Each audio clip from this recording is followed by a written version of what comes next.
Why are you guys here today? So we're here today because we had a press conference to address a few demands that we needed to be met by city officials and the response to those demands that we're going to have as far as the community. This is involving the overall treatment of black people as far as systemic racism is concerned, and which resulted in Robert Fuller's murder, investigation or killing or death.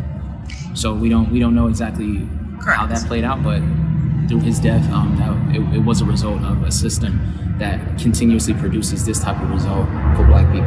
And how would you say the racial tensions are in Lancaster and Palmdale area? I would say that it's very high right now. We're looking to make sure that our bigger cities can back and get behind us a lot more, because when we are sitting here in pockets of isolation, and we know that we have some of the highest rates of incarceration here, and we have some of the highest rates of police brutality and mistreatment documented of any other city in LA County, then we want to make sure that we're not being forgotten because we don't have the media sources hubs here, or we don't have, this is a military town, that type of crowd. The type of people that have the same coinciding belief systems that America was founded on, which was oppressive from its nature to black people, which is why we have such a high rate of this type of thing being produced. The media attention that we get a lot of times is manipulated in the wrong ways to be able to present a narrative that's great for the media because they need numbers and ratings. So what we need is the right media attention to promote the actual factual information of what's happening. When they push a certain specific narrative, it justifies the deaths of black people because they push a narrative that makes it look like we are the demons or that we are the monsters, so that when we are killed and when we are harmed, it's diluted and it almost makes it seem justifiable to the people that are onlooking but not experiencing it. So right now we need the correct type of media coverage. We need the type of media coverage that humanizes us and not dehumanizes us, so it does not give the room or the permission for our deaths to be acceptable. Would you say that most of the protests have been peaceful? Because a lot of the mainstream media likes to say that there's violence, looting. Yeah. Would you say in your experience being on the ground that most of them are peaceful? All of them have been peaceful. We haven't had any violent protests at all whatsoever so far. We don't move in foolishness. We're a very organized group here. And it's not to say that violence isn't necessary under certain circumstances. It's not to say that everything has its place. We live in a society that understands war as long as it's not within their own grounds. So we'll train and we'll organize things whenever we feel an attack upon our U.S. soil. We'll go out to war. They'll send our troops out. We'll rally them up. We'll say we're going to do what is necessary to prevent this from happening to us ever again, even if people have to die on the behalf of it. So we understand that, but for us, we get demonized when we say the exact same thing. Now that happens to not be our approach, but we're not downing anyone else who chooses that approach. It's just not the approach that we're taking. We're taking the approach of economic control so that we can be able to affect the things that we believe that they care about the most. Because it is abundantly clear at this point that they don't care about our lives and the way that our lives are being handled. They care about their lives and the comfort of their lives. So right now what we're doing is we're controlling and we're impacting their lives in the way that we can, which is through economic control, because we have the largest buying power of any community in the world. Black people do. So we're at this point, we can pick and choose how their lives are affected by choosing how we empower their lives by the businesses they choose to build in our communities and around our communities, and taking our money away from those. Exactly. And would you also say, what is your opinion of what happened last night? Robert Fuller's half-brother was also shot in an altercation with police about 20 minutes from here. Right. What do you think about his interaction with police and how that affects your perspective on what happened with Robert Fuller himself?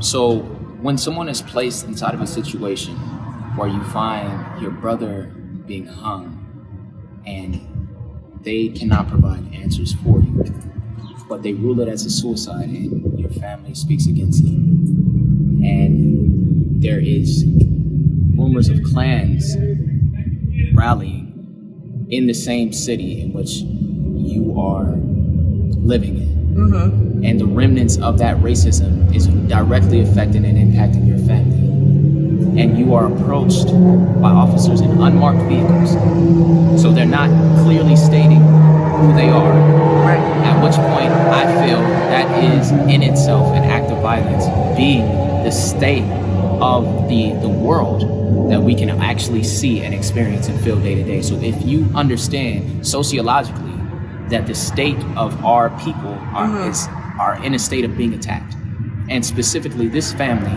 has now experienced the death in a very, very traumatic form, being reiterated over and over and over again, and ringing and echoing throughout the entire nation. So they don't have that safety or security, especially not coming from law enforcement. So when you're coming up to somebody in unmarked vehicles, meaning that this isn't a clear indication of who you are, there is no reason for me to believe that he didn't feel threatened under those circumstances. There's no reason for me to believe that he should feel safe or should not be in a position to want to defend himself, knowing with all given circumstances in that situation. So for me, that is my view or take on it. I don't know all facts and details because I wasn't there. But based off of the information that was given to me thus far, that is the way I feel about it. I'm not a judge of right or wrong. I'm a judge of survival. So I believe that in that circumstance, I can't look at that man and say that he was wrong or he was right for whatever decision that he chose to make in that. I would say that law enforcement needs to have a better approach, especially when dealing with something of such high sensitivity. A lot of these politicians are like, stop, you got what you wanted. Andrew Cuomo came out and said that. Have you gotten anything that you wanted? It doesn't seem like it to me. So I don't believe that any person that isn't doing the protest is in a position to say that we got what we wanted first. Secondly, there is a system of founding principles of racism within our country, and a few protests is not going to undo that. And the silence that you're asking for is not going to happen. It's not an option at this point. At this point, there's going to be a continuous form of an evolving protest. You're just hearing our voice with that. So if we have to disrupt the streets, that's what we have to do. If we have to disrupt the businesses, that's what we have to do. If we have to disrupt the flow of our normal society, then that's what we have to do. But at this point, we have to prioritize the lives of human beings and the treatment of human beings like human beings to the forefront. And everything else has to come secondary to that. So until we can get that treatment, which is a long time coming, and until we can get equal, fair, and putting us in a position to where we can prosper, which is not going to happen for a long time, because when your foundation is messed up, then it has to everything in the house is in danger at that point. If you stay inside of a home with a broken foundation, everything in the home is in danger. So this is a reflection of that broken foundation. When you see businesses crumbling, when you see fires breaking out, then that is a reflection of the broken foundation that they have built. So there is no time to be considerate to those types of feelings right now. Does defunding the police provide us a way to get towards what you're looking for? Absolutely. Yeah, absolutely. When you're looking at, there's two different angles that people need to see. So police do not stop crime. They're a response to crime. So what we need to do, because there's only so much money that is given as far as a budget is concerned, we need to take all of the reactive measures that we have, that we're using right now to fund the police, and the militarization of those police officers that they're using right now in these times, like protests, and they're shooting people with tear gas, rubber bullets, and they're experiencing trauma that will never ever go away. But they also don't have the treatment that they will need when they do get that trauma from therapists, because they're not funded correctly. We don't have enough after-school programs, when these are the things that prevent crime. Crime stems from economic disparity. It stems from a lack of opportunities. It stems from a lack of education. So if we don't have the money being allocated to those things, we're literally asking for more crime to take place through the funding of our dollars. So if we could take the money away, we wouldn't need as much police. If we can take some of that money away and allocate it to after-school programs, to the education of our children, to the resources, so that they don't have to be on the streets, so that they have more of an opportunity, and so that we have the opportunity also to fund the Black businesses in our community, which employ our community, it lowers all of those crime rates. It lowers those. And that is the solution that we're looking for. We're looking for preventative measures, not reactive measures. If we pour all of our money into medication and not into the farmers, that the food that they grow prevents the disease that the medication would need to begin with, then we're just asking for disease to continue. And we're saying, let's pour more money into medication to fix the disease. It doesn't fix the disease. It masks it. If we can grow healthier foods, then we can be able to prevent the disease from happening to begin with. So it's a reallocation of funds. It's part of it is it has to come from taking that money away from the police and then reallocating that money to make the police job even easier.